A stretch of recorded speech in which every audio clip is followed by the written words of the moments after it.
So I think the question that Ethan has posed earlier, if we sort of move from incarceration into other modalities, we need to think about what those modalities are. Because my fear for China is that we will now learn that substitution treatment is ineffective. And that then this will be a lesson learned for the rest of Asia. This sort of substitution treatment is ineffective. Well, respectfully, properly run substitution treatment, as we all know, is very effective.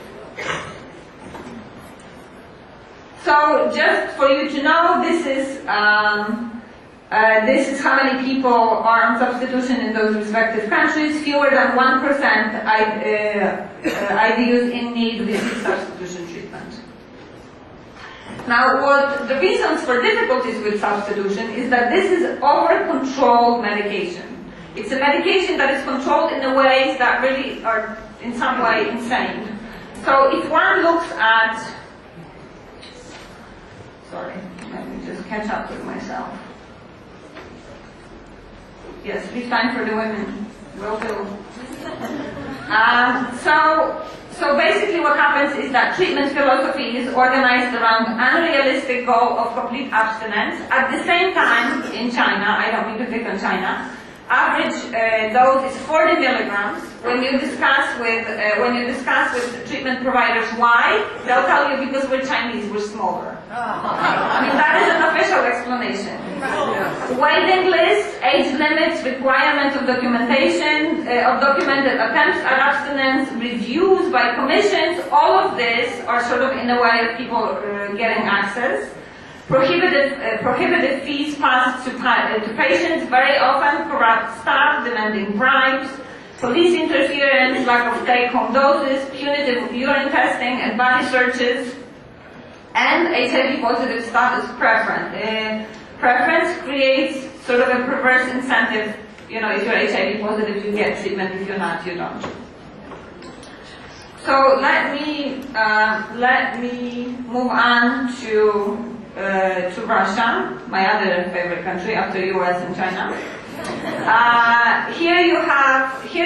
We recently funded a study among clients of needle exchange programs in 10 Russian regions, and here's what we learned. And you know, I'm not sure how compelling this is to you. It's very compelling to me. These are clients of needle exchange programs. Okay, coming in once a week to get their needles and syringes, obviously active users. Number of attempts to stop drug use, 5 or more. Okay, this is how people want to get off drugs and have awful treatment services as the only thing available to them. Then you see that there is a number of those that tried between 4 and 1, and never is actually a minority, a significant minority. Number of people, clients of needle exchange programs, want to get off drugs, and there are no good services for them. So I'm delighted to hear that UNODC is in favor of scaling up good quality treatment, but let's just do it, not talk about it. Let's actually do it and make sure that happens.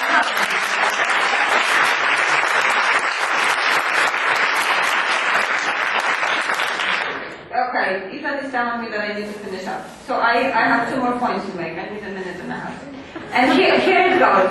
Now, as bad as issues are around substitution or drug treatment that is not evidence-based, we also have quite dramatic situations. And those are situations, these are pictures from India, where people are put in cages, people are put in chains, as drug treatment. Okay, this is considered treatment. So, for example, when you go to UNODC's report and look at how many people are in drug treatment in India, those folks are going to be counted there. Okay, and those folks legitimately are going to be counted and shown in that data. Why? Because data is self-reported, that's one. 2, there are no standards for evidence-based drug treatment. So we can call anything drug treatment, and that's what ends up happening. We're calling anything drug treatment.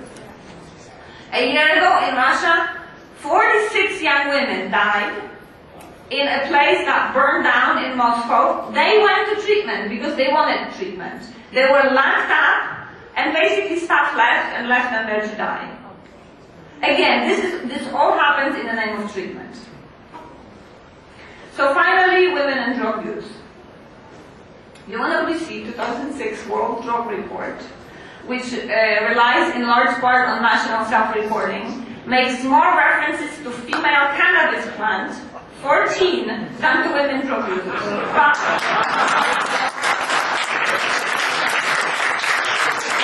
Now, this is despite assertions in 2005 report that the number of women drug users was increasing and that injection-driven HIV epidemic were increasingly feminizing. So, since I have to end, let me just pass those 2 slides and basically offer the following thoughts as the ending. How are we doing? Before Costa and during Costa in the last 10 years. Governments treat drug users like drugs, as something to be controlled and contained, and that must stop.